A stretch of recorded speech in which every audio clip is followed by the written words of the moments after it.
Tersigny, dont je vous ai parlé ce matin et qui était ministre de l'Intérieur, était tellement zélé pour la maçonnerie qu'il voulut en faire un organe officiel.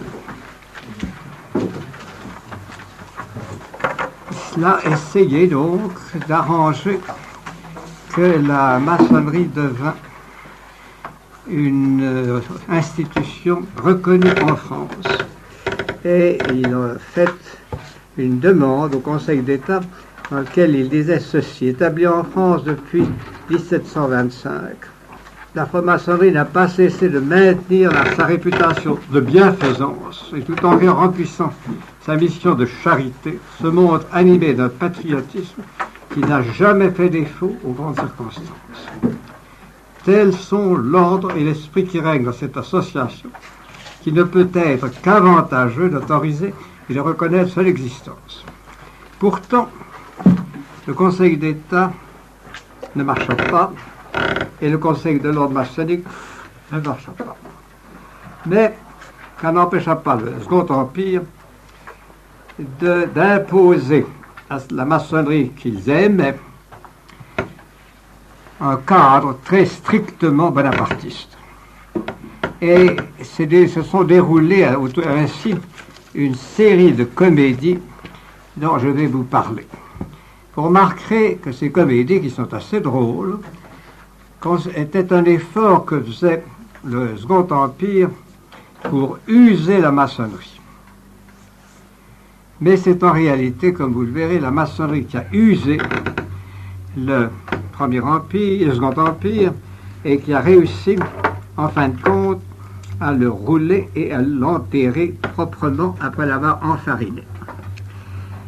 Le nouveau grand maître imposé par Napoléon III était le prince Murat. Vous savez que le prince Murat descendait de Joachim Murat, qui était le fils d'un cabaretier, qui avait une sale gueule, mais qui avait un corps qui montait très bien à cheval, qui se battait bien, et qui en même temps était un homme tout aussi capable de trahir Napoléon Ier que tous les autres maréchaux, puisque en 1914 il a fait un traité secret avec l'Autriche contre Napoléon. Mais enfin, Napoléon avait commencé par faire de lui le roi de Naples, ce qui lui permettait de faire défiler, quand il y avait de la neige à Naples, c'était rare, mais enfin on a quelquefois de la chance, ces régiments de nègres habillés de rouge dans la neige. Donc, Joachim Murat n'a pas été un souverain éblouissant, mais ça a été tout de même un homme courageux. Et sa famille, ayant porté la couronne, est encore une famille à la fois très riche et très importante. Et Napoléon III, qui avait de l'amitié pour Murat, a profité du fait que son ancêtre Joachim Murat était grand maître de la maçonnerie à Naples, qu'ils avaient été tous maçons, pour le nommer d'office, le faire nommer d'office grand maître du Grand Orient de France. Le 9 janvier 1952, ils étaient cousins et le prince Murat fut élu à l'unanimité de 132 votants. Seulement, le prince Murat avait deux défauts que les maçons n'avaient pas soupçonnés. Le premier, c'est qu'il était autoritaire. Et le second, c'est qu'il était chrétien et assez sincère, du moins lui ou peut-être sa femme. Sa présidence apporta de l'argent au Grand Orient. Et je vous signale que c'est le moment où les maçons ont acheté et aménagé, de 52 à 59, cette maison de la rue Cadet, que j'ai occupée pendant quelques temps et dont je vous parlerai dans mes dernières conférences, qui est l'hôtel de la maçonnerie. Ce grand maître, donc, avait acheté ça pour 525 000 francs, l'avait fait très beau, mais il exigeait de la maçonnerie une obéissance stricte. Il a réformé la constitution maçonnique. Tous les ordres du grand maître, il fallait lui obéir, il n'avait pas besoin de consulter le suprême conseil. Ces décrets lui donnaient le pouvoir de contrôler tout. Censurer la presse maçonnique, obliger les maçons, ce qu'ils n'aimaient pas du tout, de prendre des billets de loterie impériale, interdiction de discuter les ordres du grand maître dans les loges, etc., etc., etc. Vous imaginez qu'il y a eu ce que l'on appelle maintenant du rififi. Et le journal maçonnique, l'Initiation ancienne et moderne, a fait campagne contre la réélection du prince Murat d'autant plus qu'il avait été à la messe, ses enfants faisaient leur première communion, tout ça était absolument scandaleux. Et seulement il avait, comme son ancêtre, il avait du courage, il a fait supprimer ce journal, il a suspendu les vénérables qui défendaient ce point de vue contre lui. Alors il y a eu un congrès le 20 mai 1861 pour les élections du grand maître.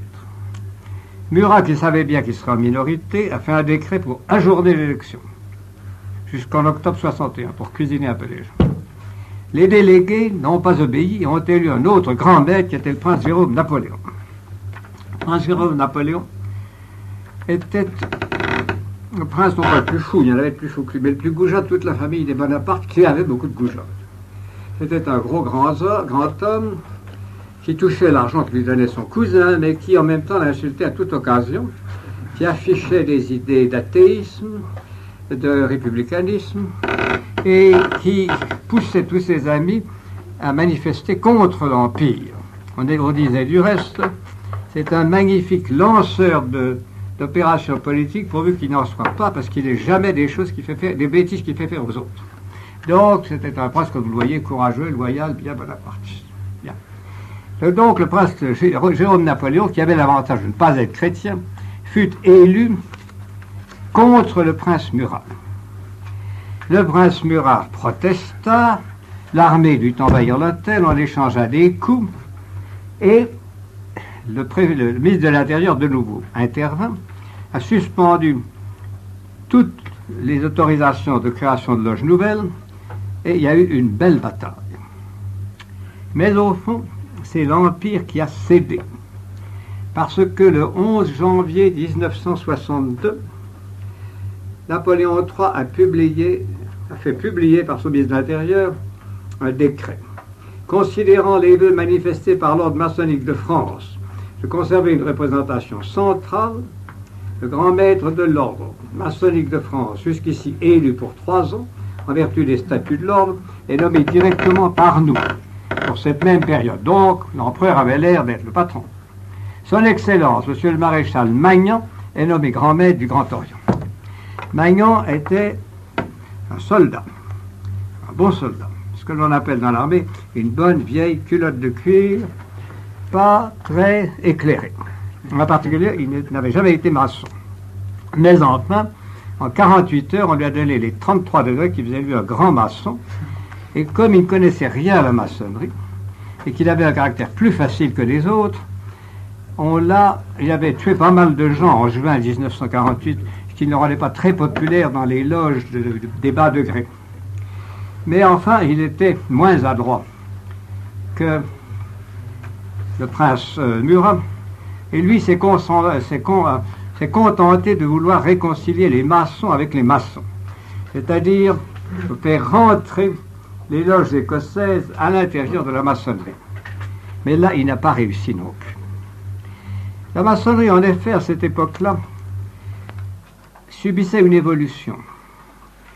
La France s'enrichissait, et la bourgeoisie moyenne, qui, sous la Restauration et sous la République de Juillet, l'anarchie de Juillet, avait soutenu la maçonnerie, en s'enrichissant et en étant satisfaite et en étant un peu snob, commençait à quitter la maçonnerie où entraient de plus en plus ouvriers, artisans, petits bourgeois, épiciers, petits commerçants, petits artistes, etc. Donc il y avait là une transformation qui rendait le maniement par le gouvernement plus difficile. Parce que les gros bourgeois, on leur fait peur facilement, mais les gens qui ont moins de choses, on leur fait peur moins facilement. Il restait, à vrai dire, dans l'écossisme, un certain nombre de loges qui étaient, elles, entre les mains des descendants de l'ancienne noblesse orléaniste et bonapartiste. Vous vous rappelez, messieurs, que si la Révolution a été possible, c'est que le duc d'Orléans avait entraîné à sa suite un 5e de la noblesse française qui était aux États généraux et qui, au lieu d'obéir au roi et à la tradition, se sont ralliés aux tiers États et ont formé l'Assemblée nationale avec des ecclésiastiques également en révolte, et le bas clergé.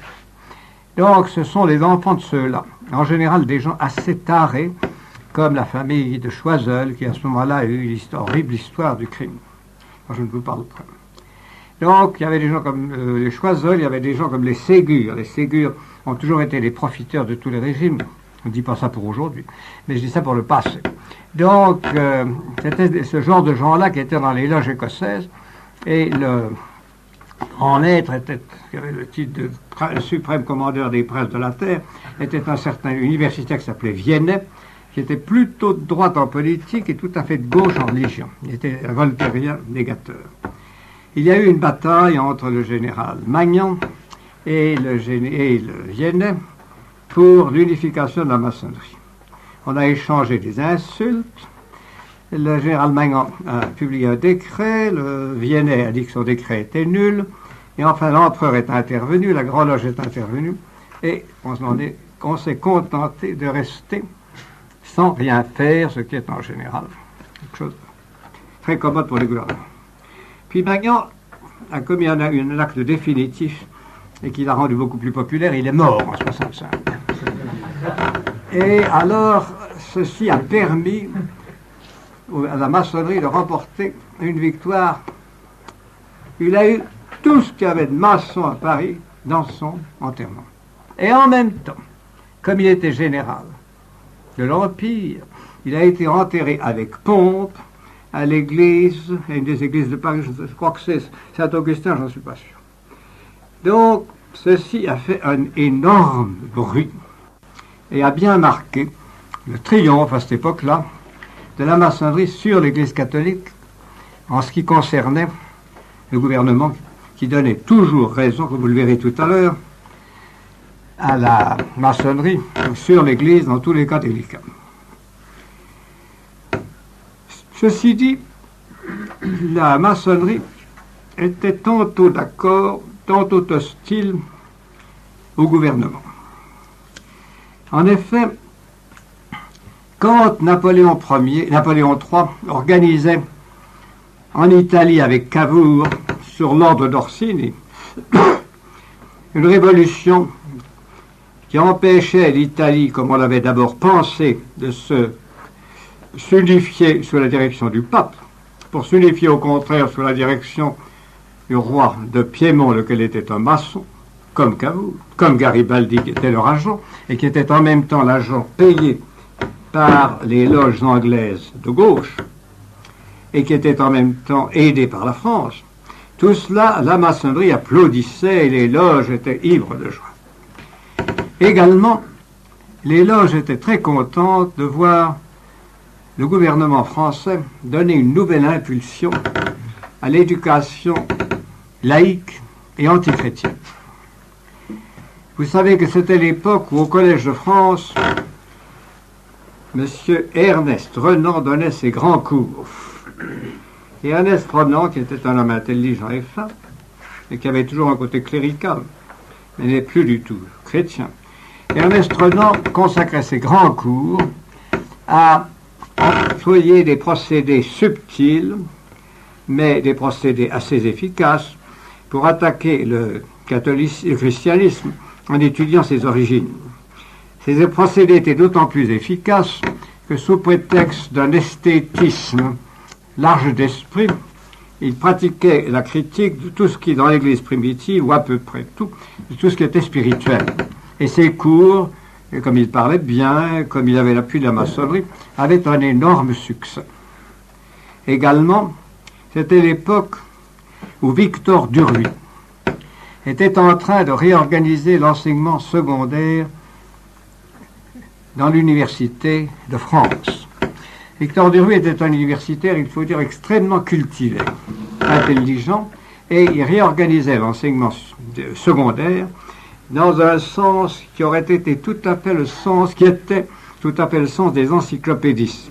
C'est-à-dire qu'il fallait donner aux jeunes gens une culture générale, avec une base assez solide de classique, et en même temps une formation historique qui était basée sur l'admiration de la République et sur les idées nouvelles dont nous allons parler, les idées de progrès et ces idées-là. Les maçons donc encourageaient entièrement, et vous verrez à quel point ils encourageaient cette évolution, qui était exactement dans le sens qu'ils avaient voulu et ceux d'entre vous qui se le rappellent, qui étaient exactement dans l'ordre d'idées que déjà les maçons de la fin du XVIIIe siècle avaient repris, des gens comme Destutt de Tracy, tout ce groupe dont je vous ai longuement parlé, c'était déjà ce qu'ils avaient essayé de faire à la fin du XVIIIe siècle, mais qu'ils n'avaient pas très bien fait parce qu'il manquait de personnel. Tandis que sous le Second Empire, on avait commencé à former un personnel non chrétien, de petite bourgeoisie ou de moyenne bourgeoisie, qui formait à la fois les fonctionnaires de l'Empire, vous verrez la preuve de ça dans un instant, et qui remplissait les lycées ainsi qu'une grande partie des universités. Ainsi, vous le voyez, la permanence des idées maçonniques et comment, quand ils ont dû renoncer pendant une ou deux générations à cause du travail fait par la Restauration, qui était un travail très soigné, qui avait redonné du bon sens et le sens chrétien dans l'enseignement. Enfin, à partir de 1852, les maçons étaient chez eux dans l'instruction publique et s'y sont installés comme Daunou avait voulu les y installer. Je vous ai parlé longuement de Daunou. Ceci, on s'entendait donc. On s'entendait également sur l'idée d'industrie et sur l'idée de bien-être que Napoléon III avait lancée. Et également, on était très content de voir le préfet spéculateur Haussmann détruire dans Paris les plus jolis quartiers anciens pour faire une belle ville moderne, bien banale, avec de grandes avenues et des maisons que nous trouvons assez laides aujourd'hui et qu'on trouvait magnifiques parce qu'elles avaient 7 étages. Donc, on s'entendait. Seulement, on ne s'entendait pas sur tout. Et on ne s'entendait pas du tout sur la politique romaine de Napoléon III. Dans le monde, voyez-vous, messieurs, le mariage est une opération importante, quoi qu'on en dise. Et c'est une opération qui doit être faite avec prudence, et Napoléon III avait eu le bonheur de la faire avec prudence. Vous me permettrez de vous expliquer ça, vous êtes prêtre, mais il faut comprendre ces choses-là. Napoléon III n'était pas un homme continent, mais c'était pas un méchant homme.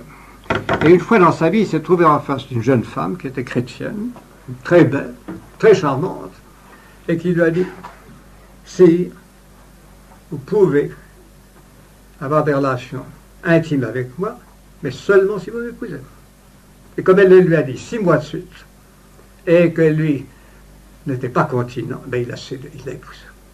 Et c'est pour ça qu'il y a eu dans la vie de Napoléon III une influence chrétienne de plus en plus grande, parce que Eugénie de Montijo était une femme qui était sincèrement et profondément chrétienne. Et que quand l'empereur voulait commettre un acte trop ouvertement hostile à l'Église, elle lui disait, et elle lui copiait des pages de Montalembert ou de Pascal pour lui faire comprendre qu'un souverain ne peut pas faire de plus grandes erreurs que d'encourager dans le peuple l'esprit d'indiscipline et de révolte. C'est ainsi qu'elle obtenait de lui qu'on maintint à Rome des troupes françaises qui aidaient le Saint-Père à rester à Rome et qui aidaient en même temps à repousser les incursions de gens comme Garibaldi de temps en temps. Donc, grâce à Eugénie de Montijo, la France n'était pas entièrement un pays maçonnisé, c'était même, sur un certain point, un pays qui avait encore une certaine façade catholique. Et ça, les gens de la loge ne le voulaient pas. Aussi, pendant que les grandes loges officielles se dépeuplaient, et il y a une statistique que je vous cite parce qu'elle est très intéressante. Les statistiques sont toutes fausses, mais elles indiquent quelquefois des courants. En 1952, quand le prince Murat a été élu, il y avait à ce moment-là 330 loges en France et 169 chapitres, c'est-à-dire écossais. En 1860, après 8 ans d'empire, il n'y avait plus que 170 loges et que 78 chapitres. Et donc, vous le voyez, une chute rapide. La maçonnerie a repris à partir de 1865, mais l'autoritarisme du Second Empire avait empêché le recrutement facile. Seulement, Dans ces cas-là, la maçonnerie a une ressource. On avait fondé des séries de groupes qui n'étaient pas vraiment maçonniques, mais qui étaient affiliés à la maçonnerie et composés de maçons, et de maçons très actifs. Je voulais signaler à propos de la Restauration le travail énorme fait par les maçons pour faire pénétrer les enseignements de Voltaire, de Diderot, de d'Alembert, de Condorcet dans la masse bourgeoise qui ne connaissait presque pas les grands philosophes du XVIIIe siècle. De 1860 au 1858 à 1870, une société maçonnique qui s'appelait la Société Franklin et qui avait fondé des sous-sociétés, des bibliothèques circulantes, des bibliothèques publiques, a répandu dans la petite bourgeoisie et a répandu chez les contremaîtres, chez les petits ingénieurs, tous les livres antichrétiens qui paraissaient alors. Et il en paraissait une masse infinie. Donc la maçonnerie a fait à ce moment-là, vous le voyez, sous le masque de société philanthropique, parce que c'était philanthropique de donner des livres, rien n'est plus bon, meilleur que de donner des livres, un travail de destruction intellectuelle qui s'est adressé dans les villes et les petites villes à un type humain qui de plus en plus remplissait les loges et qui de plus en plus exerçait une influence sur le gouvernement. L'Église s'en est inquiétée. Le pape Pie IX, depuis quelque temps, connaissait la situation et en était mécontent. Déjà, pour les élections de 1861, Monseigneur Dupanloup, qui était le directeur des sociétés de Saint-Vincent-de-Paul, avait protesté. Mais, vous comprenez que Persigny s'en était fichu. Seulement, quand le gouvernement imposa l'enterrement à la fois maçonnique et chrétien, catholique, du général Magnan, le pape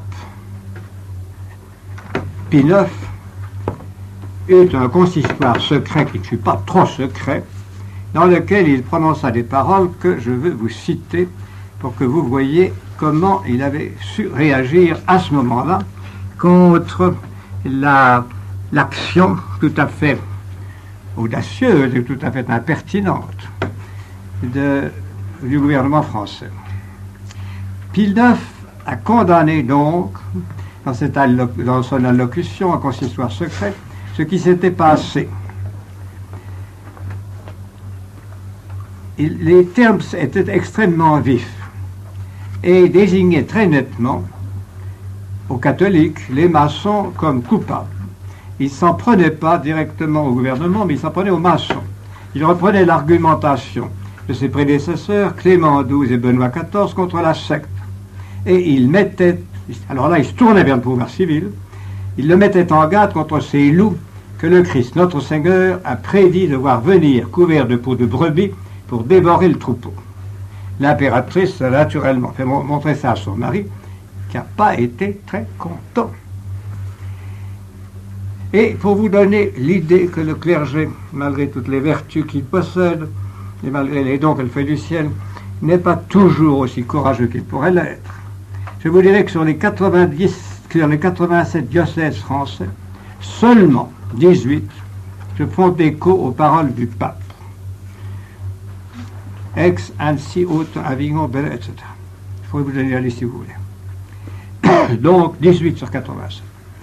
Pourtant, la lettre pastorale du cardinal Billet, qui est archevêque de Chambéry, et qui a souligné ce qu'avait dit le Saint-Père, fit-elle beaucoup de bruit, parce qu'elle est tout à fait publique et parue dans tous les journaux.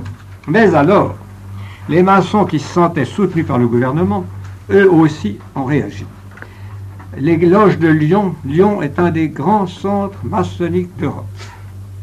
Les loges de Lyon ont protesté en envoyant une lettre au souverain pontife de la religion catholique, apostolique et romaine. Ils étaient presque polis. Ceux de Condom, c'est dans le sud de la France, vous savez, dans la région où on fait du très bon armagnac et où les têtes sont chaudes. Au contraire, ont été extrêmement insultants. Le Vatican, disait-il, a lancé ses foudres. Nous sommes excommuniés. Lorsqu'un pouvoir quelconque est destiné à disparaître et à crouler sous le poids de ses fautes, quelque chose dans l'air indique sa chute prochaine. C'est comme la lumière qui jette un dernier éclat avant de s'éteindre, le dernier son de voix du mourant avant le râle de l'agonie. Ce quelque chose, c'est ce trait enfantin contre une société digne de tous les respects, échappé des mains débiles d'un vieillard succombant sous le poids trop lourd d'une couronne vermoulue.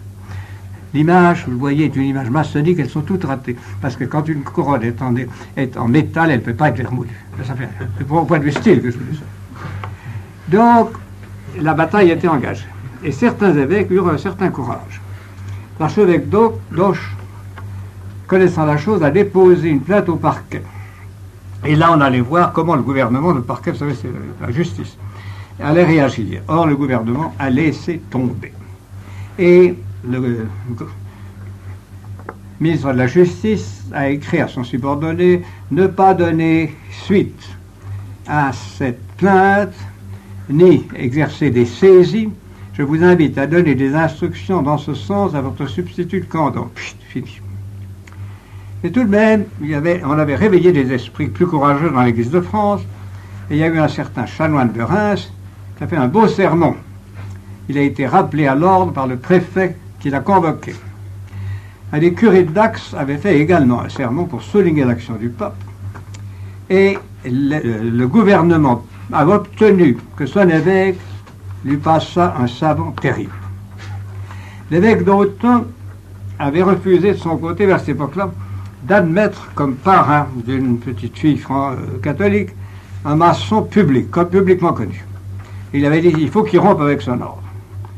Donc le préfet de Saône-et-Oise a demandé à Paris ce qu'il fallait faire, et on lui a répondu il faut obliger ce évêque à accepter. Enfin, le 18 novembre 1965, le journal de Senlis avait publié quelque chose d'assez vert au sujet des maçons. Il s'est fait rappeler à l'ordre et il est obligé de la boucler sous peine d'être fermé.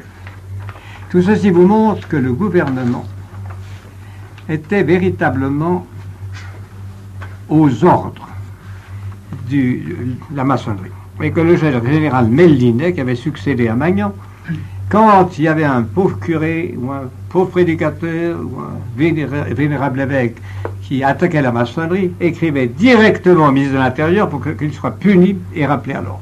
C'est vous dire à quel point la maçonnerie pouvait avoir d'impunité et pouvait mener sa bagarre comme elle le voulait. Ceux-ci pourtant étaient très gênés, puisqu'on vous lit en ce moment-ci les récits de la vie de Bernadette, était très gêné par la renaissance spirituelle qui se produisait autour de Lourdes et dans toute une partie de la France.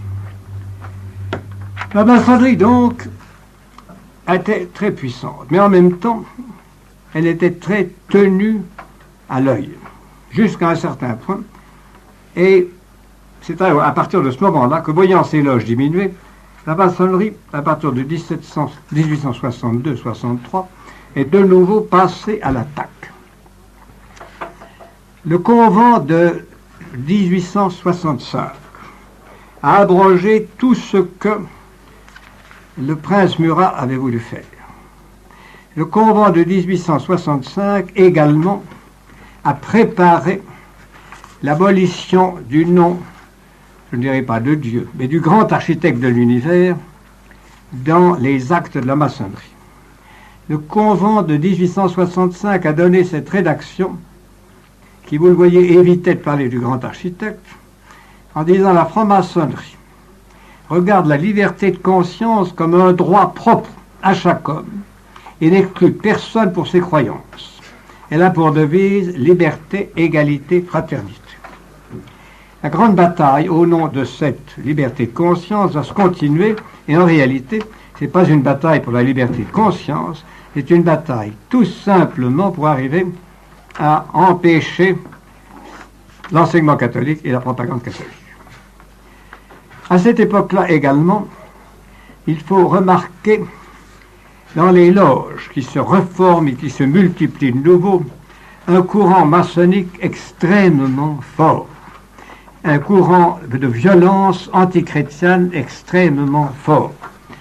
En particulier, je dois vous signaler deux faits qui sont les plus typiques de l'époque. L'un, c'est l'attitude d'une loge de l'époque puissante qui s'appelait les Admirateurs de l'Univers. Les Admirateurs de l'Univers étaient des maçons très zélés et qui s'occupaient spécialement de sujets d'éducation et d'instruction. Cette loge avait donc axé son action, comme plus tard, sous la Troisième République, fera la loge du contrat social, dans ce sens-là. Les Admirateurs de l'Univers disaient qu'il fallait à tout prix obtenir que l'instruction publique fût entièrement dégagée de tout ce qui avait trait à la religion et de tout ce qui avait trait à l'autorité spirituelle d'un culte quelconque. En même temps, l'un des maçons les plus zélés, dont nous aurons à reparler, qui s'appelait Jean Massé, qui était journaliste, qui était politicien, qui sera plus tard ministre.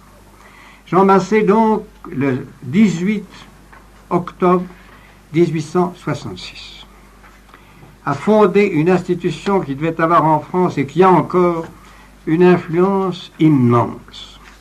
Cette institution s'appelle la Ligue de l'enseignement.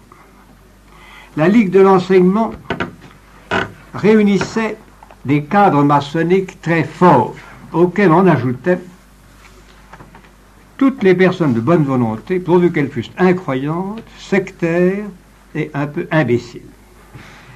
Les administrateurs, et c'est le meilleur recrutement, vous savez, les admirateurs de l'univers avaient étudié les moyens les plus favorables pour l'établissement de l'instruction élémentaire, gratuite et obligatoire. Le frère Massé, lui, il travaillait par sa Ligue.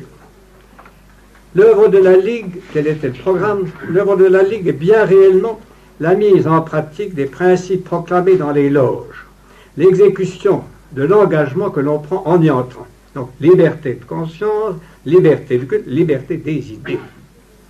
Et alors, on demandait à tous les membres de répandre, et surtout s'ils étaient des fonctionnaires, de répandre et de propager cette Ligue.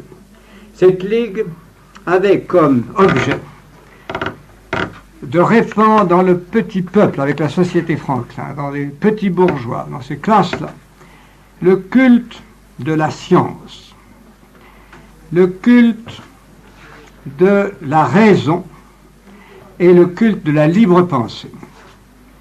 Vous voyez donc, nous arrivons là à un tournant où la maçonnerie, qui n'est pas encore carrément engagée dans ce sens, prend le tournant et peut le prendre.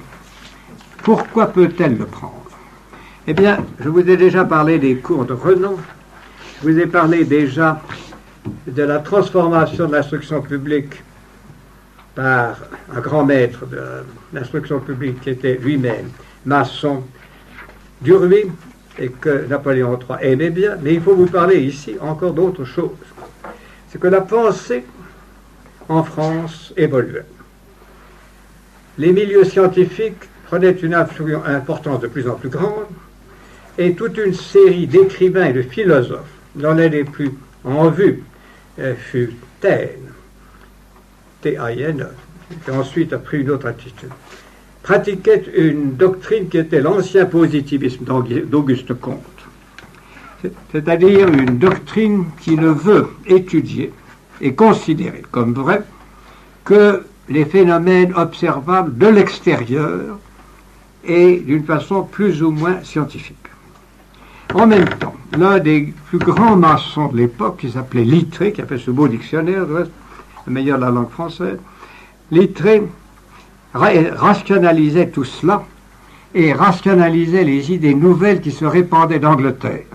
Ces idées nouvelles venues d'Angleterre étaient d'une grande importance parce que l'Angleterre était à ce moment-là la nation la plus riche, la plus respectée, la plus admirée, la plus brillante et celle qui exerçait, surtout depuis la Révolution de 1948, une influence mondiale incontestable. Donc, deux philosophes anglais à cette époque-là ont permis à la franc-maçonnerie française de renouveler ses idées, comme je vous l'ai expliqué ce matin. L'un, c'était Darwin. Darwin était à la fois un homme qui étudiait, une sorte de philosophe, et Darwin a publié en 1859 son grand livre essai sur l'origine des espèces. De l'origine des espèces, 1859. La théorie de Darwin, qui est une théorie fausse, était que les espèces humaines, le singe, l'homme, le chat, la souris, la punaise, sont le résultat d'une transformation sélective et automatique qui est un des procédés de la nature.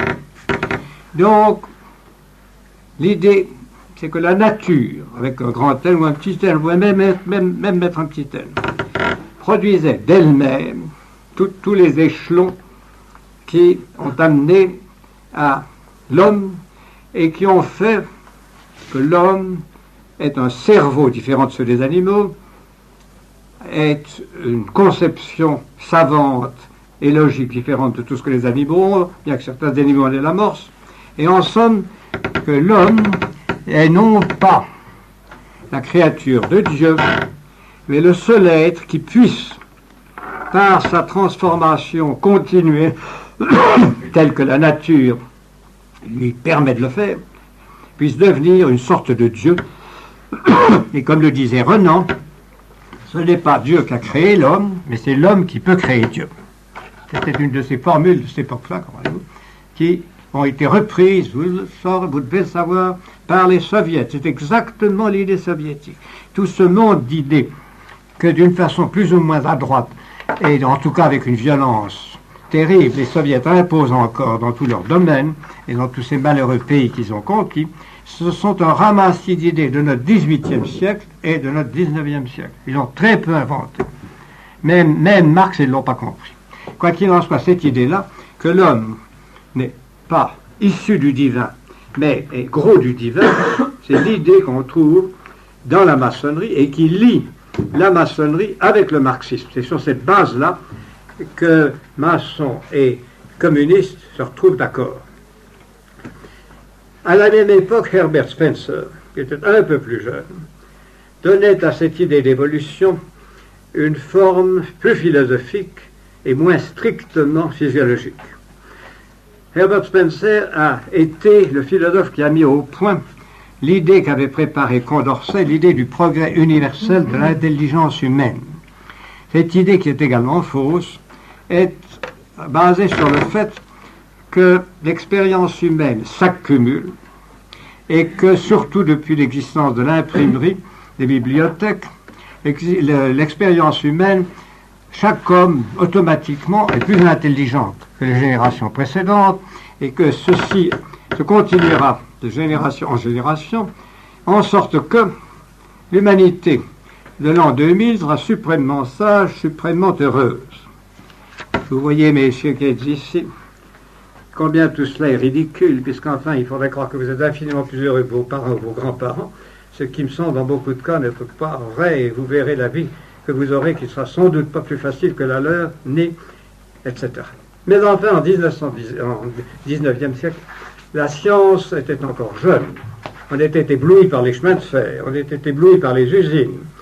Il n'y avait pas encore trop de grèves, on ne s'apercevait pas que l'industrie risquait de détruire la nature et d'empêcher l'homme de se maintenir sur cette terre où il aurait pu vivre beaucoup plus longtemps et plus heureux si l'industrie avait été moins orgueilleuse et moins destructrice. On ne se rendait pas compte non plus que cette théorie de l'accumulation automatique des connaissances et du savoir était une idée fausse, car l'intelligence humaine est limitée, l'expérience humaine est limitée, et pour ceux d'entre vous que ça intéresserait, je vous donnerai une référence qui est absolument superbe, que je ne l'ai pas ici, mais je vous la donnerai. C'est une référence de Simone Weil. Simone Weil était une socialiste dont je vous parlerai, qui s'est convertie d'une façon sublime pendant l'occupation, et qui a fait un certain nombre d'essais de spiritualité et d'autres, où elle a montré comment cette idée de l'accumulation des connaissances était une idée fausse, qui ne correspondait ni à l'histoire intellectuelle de l'humanité, ni même aux possibilités réelles de l'esprit humain et de l'expérience humaine. Tout cela, vous voyez, c'était des chimères. Mais c'était des chimères qui avaient le double avantage de paraître raisonnables et de paraître logiques. Ainsi, ces chimères avaient un succès fantastique Et grâce à la Ligue Franklin, grâce à la Ligue de l'enseignement, on bourrait le crâne de toute une partie de la France. Et la maçonnerie prenait un essor énorme.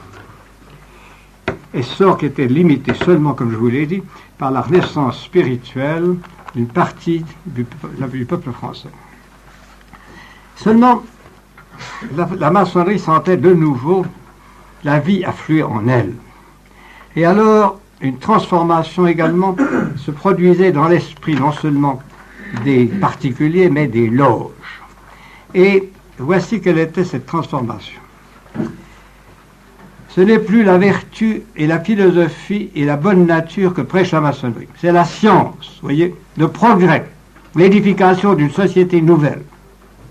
Dans les loges, on apprend les formules qui préparent le socialisme. On étudie la condition des ouvriers, les systèmes socialistes, les rouages de l'administration. Et on cherche dans les milieux ouvriers des recrues, et on cherche en même temps à se poser en protecteur et en défenseur de ces milieux ouvriers. C'est vers cette époque-là que commence à s'organiser cette fausse science qui s'appelle la sociologie et qui donne naissance à des mots nouveaux dont le principal objet est de remplacer la charité. C'est tout un ensemble de procédés qui, dans la maçonnerie, marque un courant tout à fait nouveau et un courant qui va prendre une extension énorme. Dès que la maçonnerie s'oriente de ce côté-là, une nouvelle équipe d'hommes vient à elle. Et cette nouvelle équipe d'hommes, nous allons la voir à l'heure et nous allons voir à quel point son rôle va être important à la fin du Second Empire. En masse entrent les politiciens dans les loges à partir de 1866-67. À partir du moment où ces idées que je viens de vous dire sont répandues, à partir du moment où elle prend une position violente contre le catholicisme. Les principaux de ces gens que nous retrouverons au début de la Troisième République s'appellent Jules Simon, Emmanuel Arago qui était un savant, Brisson qui était un hypocrite, Rouvier qui était un financier véreux, Laferrière qui n'était pas grand-chose. Et puis avec ça, un avocat qui avait avalé une trompette, un gros ventre, une brave gueule, et qui était appelé à une popularité formidable. Il s'appelait Gambetta. Mais il était tellement vulgaire que quand il s'est présenté à une loge de Boulogne, on l'a refusé. Il a fallu qu'il aille à Marseille pour se faire accepter maçon. Ces gens-là, donc, sont les héros de la maçonnerie politique. Il n'est plus question de créer une grande loge. Il n'est plus question même de se troubler beaucoup de ce que fait le gouvernement. Ces gens-là sont dans les loges et, avec l'accord tacite des loges, ils préparent un mouvement de fond contre l'Empire. Ils le préparent, et en particulier en exerçant une propagande pacifiste qui aura une grande importance et dont il faut vous parler ici. Cette propagande pacifiste que l'on chante en même temps que la liberté de conscience, on la chante l'union de tous les peuples et la paix perpétuelle pour tous. Deux des maçons qui ont eu à ce moment-là le plus de succès dans les milieux populaires et qui ont fait des livres, des romans alsaciens patriotes qui s'appelaient Erckmann et Chatrian, disaient dans leur livre le plus réussi qui s'appelait Madame Thérèse que les despotes qui divisent les nations pour les opprimer disparaissent de ce monde et que la sainte fraternité réunisse tous les peuples de la terre dans la même famille. Le frère Crémieux, dont je vous ai déjà parlé, avait félicité ses frères un jour où on l'avait reçu parce qu'il n'avait pas fait au-dessus de lui la voûte d'acier, c'est-à-dire des épées croisées, qui était la façon dont les maçons recevaient les gens distingués dans leur loge. Et ils ont mis de côté le glaive, engin de guerre. Il y avait une loge qui s'appelait Mars et les arts. Horreur! On a supprimé Mars et on l'a remplacé par sa bonne amie Vénus. Alors, vous le voyez, ceci marque une tendance nouvelle parce qu'il n'était pas du tout question de ça, naturellement au XVIIIe siècle. les gentilshommes n'auraient jamais accepté, ni même au début du 19e, parce que Napoléon Ier n'aurait jamais toléré ça. Seulement, Napoléon III était en perte de vitesse. L'Empire, le Second Empire s'usait. L'expédition du Mexique, avec l'idée de créer une monarchie catholique dans le Mexique, qui était une idée, semble-t-il, de génie, avait piteusement échoué et avait causé pour la France une humiliation et qui avait achevé de la brouiller avec l'Autriche. La mort de M. de Morny en 1865 avait supprimé le seul esprit vraiment supérieur d'un homme qui savait gouverner et qui mettait dans son cynisme le goût de l'ordre. L'Empire donc était en perte de vitesse et l'empereur eut l'imprudence de proclamer en 1867-68 l'Empire libéral. C'est-à-dire qu'on a supprimé la censure, on a supprimé la surveillance des journaux, on a supprimé toute une série de mesures qui permettaient de tenir l'opinion. Aussitôt, explosion de partout. Il naît 50 journaux nouveaux, dont 30 sont des journaux d'extrême gauche et une dizaine des journaux maçonniques, en particulier le Rappel et puis celui des fils de Victor Hugo. Donc, l'opinion, dans ce qu'elle a de pire, se réveille et commence à se manifester grâce à la défaillance de l'Empire. L'entourage de Napoléon III savait pourtant que les Prussiens armaient, savait pourtant qu'il y avait un bruit de bottes en Europe. Et Napoléon III avait réussi à faire nommer le général Niel, qui était un homme intelligent, comme ministre de la guerre. Le général Niel présenta une loi pour réarmer la France afin qu'elle fût au moins proportionnellement aussi armée que la Prusse. La loi fut votée très difficilement, mais ensuite, la minorité maçonnique de la Chambre réussit toutes les fois qu'on demandait des crédits à les réduire d'une telle façon que la loi Niel, votée en 68, ne fut en réalité jamais appliquée. L'empereur, à ce moment-là, sans cesser d'être très incontinent, commençait à être fort malade. Et son déclin s'accompagnait chez sa femme d'une inquiétude qui n'était pas heureuse et qui a amené le couple à accepter un ministre maçon. Ce ministre maçon s'appelait Émile Ollivier. Il a pris le pouvoir en janvier 1870. Ce n'était pas un méchant homme, c'était un écrivain libéral, avocat, maçon du Grand Orient, plutôt conservateur, et il voyait dans la liberté le printemps qui rendrait à l'Empire toute sa gloire, toute sa beauté, toute sa paix, toute sa popularité.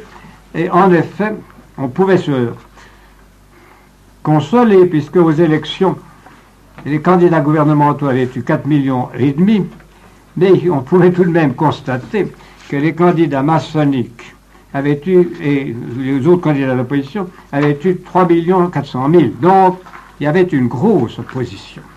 Et surtout, la région de Paris avait envoyé un groupe d'une trentaine de maçons à la Chambre, qui étaient des gens qui parlaient, agissaient, criaient et faisaient de l'obstruction. Il y avait Gambetta, dont je vous ai parlé, Jules Ferry, Jules Favre, Eugène Pelletan, Jules Grévy, Jules Simon, Ernest Picard. Donc, bien que le gouvernement ait une grosse majorité, le gouvernement était très gêné et se trouvait dans les plus grandes difficultés à cette époque-là. C'était donc, vous le voyez, un moment très difficile. Ollivier était libéral et conservateur, mais les maçons de la Chambre lui disaient qu'il était un traître, qu'il avait trahi la maçonnerie et qu'en réalité, il l'apostrophait. Vous êtes la sentinelle du pouvoir personnel, vous montez la garde près de lui pour faire croire qu'il y a un gouvernement parlementaire alors que véritablement, il n'y en a pas. C'est dans cette agitation que se sont produits des incidents assez ridicules, l'assassinat d'un journaliste qui avait insulté un prince de la famille impériale, lequel était un demi-fou, Et c'était en rien la faute de l'empereur. Mais ça a fait un énorme bruit dans Paris et ça a rendu encore beaucoup plus impopulaire le système. Mais surtout, ce dont les maçons ont profité, et là il faut bien revoir leur technique. Ce dont les maçons ont profité, c'est la crise de l'été. Napoléon III a été suprêmement maladroit, et il faut dire sa femme aussi. Vous savez que l'Espagne avait fait une de ses révolutions. On avait chassé la souveraine. Donc, il s'agissait de choisir un successeur. Le premier successeur proposé, je vous dis ça parce qu'on ne le sait pas d'ordinaire, par les Espagnols a été le duc de Montpensier, qui était un Orléans, qui avait épousé une Espagnole, qui était un homme intelligent, modéré, prudent, et qui aurait fait un roi très convenable et pas ennemi de la France. Mais Eugénie n'aimait pas les Orléans, et Eugénie a obtenu de son mari qu'on mette le veto aux candidats français. Alors, l'armée espagnole, qui était très fortement influencée par l'armée allemande, a réussi à faire nommer un prince de Hohenzollern, un Hohenzollern catholique. Alors là, catastrophe. Et Napoléon a été obligé de mettre son deuxième veto, ce qui, vous le voyez, aux yeux de l'Europe, était une maladresse sans nom. Le roi de Prusse, qui était l'oncle de ce jeune homme, et qui était, depuis la défaite de l'Autriche à Sadowa en 1966, dominait l'Allemagne, ne voulait pas la guerre. Donc, il a dit, oui, en effet, c'est une erreur, je ne veux pas que mon Dieu soit roi d'Espagne. Et alors, les hurlements des journaux, en particulier des journaux maçons, on dit, ça ne suffit pas, il faut un engagement. Et c'est là où Napoléon a fait la grosse gaffe de demander un engagement définitif du roi, alors que l'incident était clos. Et c'est là que Bismarck, avec un peu de canaillerie, a fait fabriquer une dépêche qui, au lieu de dire simplement le roi de Prusse a dit qu'il n'y avait pas lieu, a dit, le roi de Prusse a répondu, envoyez promener l'ambassadeur de France. Aussitôt, malgré le gouvernement qui voulait la paix, les journaux, l'opinion publique, la Chambre des députés hurlaient la guerre, la guerre, la guerre. Donc, l'Empire a été mené à la guerre par sa sottise, sa maladresse, mais en même temps par la violence d'un patriotisme très superficiel et très aveugle que les mêmes gens qui avaient saboté la loi Niel, ces mêmes gens-là avaient stimulé et stimulé. L'empereur était malade. L'armée n'avait pas de bon chef. L'armée n'avait qu'une seule arme nouvelle, qui était des mitrailleuses magnifiques, mais tellement magnifiques qu'elles ne marchaient pas. Par conséquent, elles s'enrayaient. C'était pas au point, c'est comme nos tanks de 1940, c'était superbe, n'avait qu'un ennui, c'est que ça ne collait pas. Par conséquent, c'était tout à fait comme en 1940. Et c'était une manœuvre maçonnique comme en 40. L'armée fut battue, l'empereur fut fait prisonnier, et le Parlement, qui avait une énorme majorité de 200 voix contre à peine 40, pour créer un gouvernement provisoire, s'est trouvé coincé par un coup de force maçonnique, que je vais vous décrire ici, car c'est l'une des révolutions maçonniques les plus caractérisées de l'époque.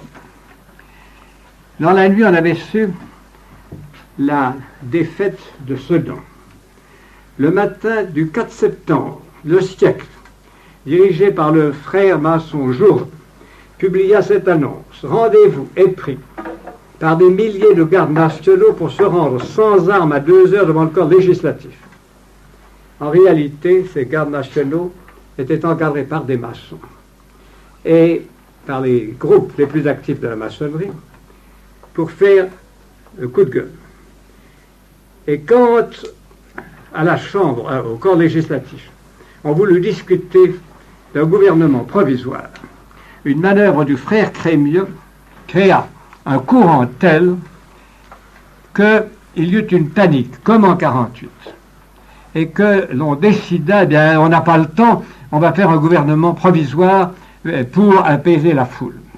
Ce gouvernement provisoire était de 11 membres. Sur ces 11 membres, il y en avait 9 qui étaient maçons: Gambetta, Crémieux, Arago, Jules Ferry, Picard, Gleybisois, Pelletan, Jules Simon, Garnier-Pagès. Il y avait un catholique, le général Trochu, qui était un général dans son genre, enfin, et catholique aussi, dans son genre. Donc ce gouvernement était maçonnique. La France était battue, et en arrivant à Reims, Bismarck avait dit au maire de Reims qu'il avait voulu voir, « Oh, la France est battue maintenant, je suis tout prêt de lui donner la paix pour une indemnité de 2 milliards et une bande de 20 kilomètres à l'ouest du Rhin, pourvu qu'il y ait la ville de Strasbourg. » Si vous comparez ça aux conditions qui ont été faites en 1871, où nous avons perdu 3 départements, 5 milliards, et nous avons eu 5 années d'occupation, vous voyez à quel point décider la guerre à outrance quand les armées régulières étaient battues, quand il n'y avait pas d'armes, quand il n'y avait pas d'hommes entraînés, les maçons qui ont donc constitué ce gouvernement provisoire ont été des traîtres à la patrie, doublement. D'abord parce qu'ils ont fait un coup de force à un moment où il fallait de l'ordre, et ensuite parce que, pour couvrir leur coup de force et pour garder le pouvoir, ils ont fait verser des torrents de sang français, et ils ont amené une humiliation nationale et une dégradation nationale qui n'était pas du tout nécessaire, car le roi de Prusse, qui n'était pas encore empereur d'Allemagne, et Bismarck, qui n'était pas encore sûr de lui-même, pouvaient être arrêtés pile à la frontière Est, et la France évitait cette invasion et cette déchéance devant les nations qui a pesé si lourd de 1870 à 1914. Ce que je vous ai montré depuis le début de cette heure, c'est donc comment le Second Empire, en croyant à droit de ruser avec la maçonnerie, s'est fait rouler complètement. Et comment, en se faisant rouler et en témoignant une faiblesse idéologique horrible, il est en même temps arrivé au moment où, sur le plan où il avait le mieux travaillé, c'est-à-dire le plan de l'équipement national et de la dignité nationale, les maçons, en le détruisant, ont détruit les meilleurs des résultats qu'il avait eus, c'est-à-dire bien-être, paix sociale et une sorte d'équilibre. Tout cela a été détruit par le coup de force maçonnique de 1970, qui a été très bien décrit récemment dans un article des Écrits de Paris de Hugues de Changy, qui a trouvé des documents nouveaux qui montrent très bien comment ce coup de force se fait et comment c'est encore Crémieux qui en est responsable. Demain, je vous parlerai de la montée de la maçonnerie de 1870 à 1890. Il y a des 6, je dis 90. Dans ces 20 années-là, la maçonnerie a capitalisé les résultats qu'elle avait obtenus. Et puis, lundi, je vous parlerai alors, de la période 1890 à 1914. Et mon dernier voyage sera consacré aux événements de 14 à 70. Si vous avez quelque chose à me demander, je serai là toute la journée de demain et de 3 à 4h30, vous pouvez me reposer avec moi si vous voulez. Maintenant, si vous avez quelque chose de simple, je peux tâcher de vous répondre maintenant ici. Oui. Est-ce que Karl Marx était maçon? Vous dites? Est-ce que Karl Marx était maçon? Oui, il était maçon allemand. Et puis ensuite anglais. Mais il avait un tel foutu caractère qu'il a été moins influencé qu'il n'a influencé. Il avait un caractère de chien, avec une de ses qualités. C'est comme ça qu'il s'est imposé. Et vous voyez, pour tout ce qui est la maçonnerie allemande, Monseigneur Lefebvre m'a dit que ça serait bien l'année prochaine, vous aurez une conférence sur Marx. Je vous ferai une conférence sur Marx, c'est très difficile. Alors, pour tout ce qui est... Oui, je vais vous dire ça, c'est très intéressant. Pour tout ce qui est de savoir qui est maçon, il faut faire excessivement attention. Parce que les maçons brouillent les cartes. Au moment où Pie IX avait commencé à attaquer la maçonnerie, les loges ont publié en France, en Amérique, en Allemagne qu'il était maçon. Et ont même donné des détails qu'il aurait été introduit dans la maçonnerie à telle et telle période. C'était la revue maçonnique Entre Columnas, publiée à Mexico, qui a dit ça d'abord. Puis ensuite, ça a été répété, et on avait affirmé donc qu'il avait été initié à Philadelphie ou bien en Allemagne. Et la chose paraissait comme prouvée. Et le petit Larousse illustré le donnait, tous les journaux le donnaient, la chose était considérée comme autre que ce saint pape, le pape du Syllabus, qui avait une grande sagesse, aurait été maçon. Puis nous avons eu la chance, pendant que je travaillais au Grand Orient, de trouver dans la chaîne d'Union, qui était le journal maçonnique assez bien rédigé, d'octobre 85, l'article suivant, qui était adressé au directeur de cette chose-là. Très honoré et très estimé frère Rupert, il avait donc écrit, il avait été prouvé, que Pie IX n'avait jamais été initié à Philadelphie, mais on pensait qu'il avait été initié en Bavière. Très honoré et estimé frère, en réponse à votre lettre très agréable, j'ai l'honneur de vous avertir que le prétendu diplôme qui établirait la soi-disant initiation du pape Pie IX à la maçonnerie est une invention et toute la chose d'une inepte sottise. Il n'a jamais existé une grande loge de Bavière. Il n'a jamais existé une grande loge du Soleil à Bayreuth. La maison royale de Bavière n'a jamais connu un Guillaume de Wettelsborg comme prince de Bavière ou comme grand maître des loges. Le prétendu diplôme, signé de ses noms, ne se trouve pas dans les archives des 2 loges de Nuremberg. On ne sait pas d'où vient continuellement cette absurde invention à laquelle on a opposé bien des fois un démenti absolu dans divers journaux.